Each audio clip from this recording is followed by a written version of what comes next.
or before the formation, creation, or extension of any galactic system per se that is visible within the 5 or 6% of our measurable capacity.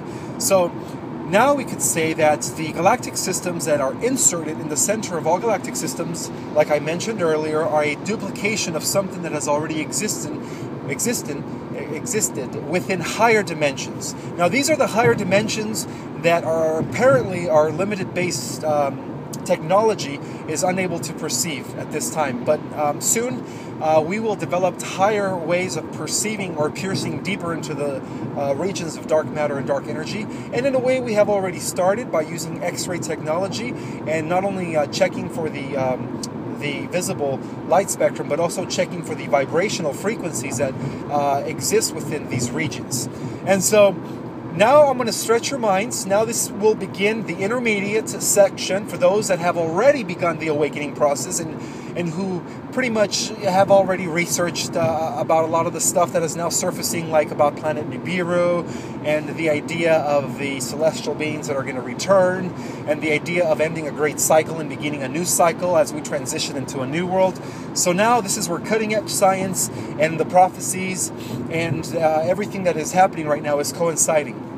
So let me explain this. These higher dimensions that our science calls dark matter are regions or spheres that have already existed prior to the creation or formation of any galactic system. In fact, there is evidence that we have millions of galactic systems that exist, and every day our telescopes are discovering new and new galactic systems. So what this tells us is that the dimensions higher than the 12 are the dimensions that are also part of this evolutionary process that is descending from higher vibrations into the 12th dimension, causing the existence of what is known as the galactic systems that exist within the first and second concentric circles. So now we could say that the parents of the galactic civilizations are the beings that exist in higher dimensions than 12. Let's just call these universal beings that encompass that have a consciousness that encompass many galactic systems and many realms within the regions of dark matter. So these are the beings that exist in these higher frequencies that have already existed. Now these beings have no beginning or end.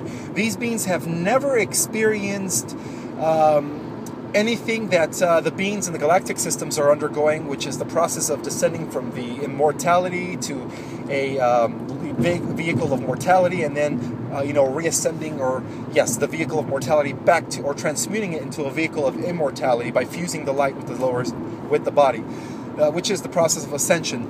These are beings that haven't really undergone that. Only their children of a galactic system are the ones that have undergone that in many other systems and in many other universes. And I will explain how that works. Now, the beings of dimension 12 or 1, because they also could embody dimension 12 to 1, but the beings that embody higher than 12 dimensions are the beings that administrate and control the affairs of what are known as local universes.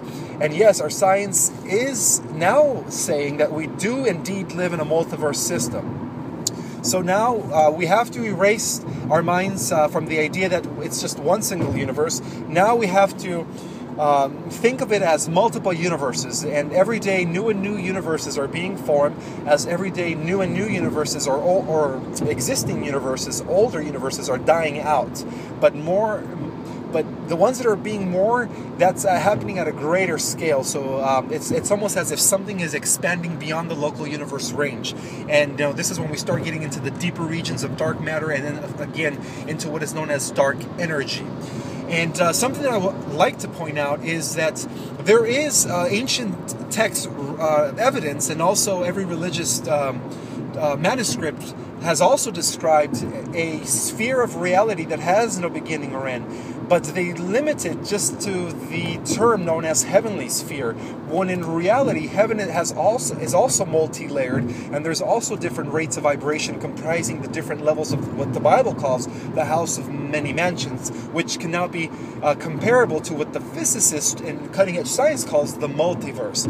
Now, the scientists saying that these multiple universes that are being born each day are being born from something that has already existed, some sort of a mother universe that they term a metaverse. And these are eternal spheres. These are spheres that have no beginning or end. So, as I said earlier, the galactic systems are a final extension, a final duplication of something that has already been occurring, a sequence that began beyond the confines of even local universes themselves. Because even local universes themselves are extending or descending in this involutionary process from something greater than the local universes themselves that are causing these galactic systems to be formed as final extensions of the descent of spirit into matter from what is known as about 392 levels of or planes of reality.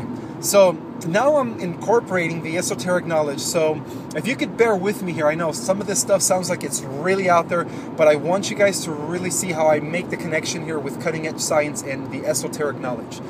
Okay, so we could say that the local universes are also organized in different levels of embodiments. We could say that a local universe could embody anywhere from 24 dimensions to 48 dimensions.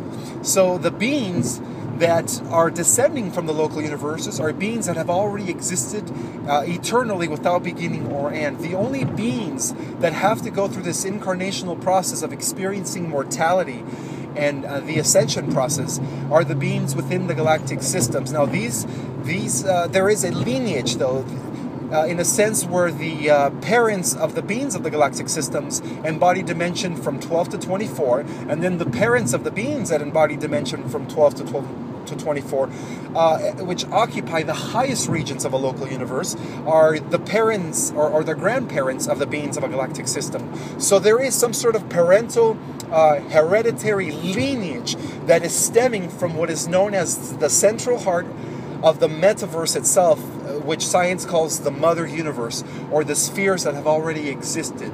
So in order to understand this, I would like to go over chapter 3 now, which will give more information in detail gathered from the esoteric tradition that will prove the multiverse concept of reality and the idea of the always existing spheres known as the metaverse. So now we're going to start seeing how this whole cosmic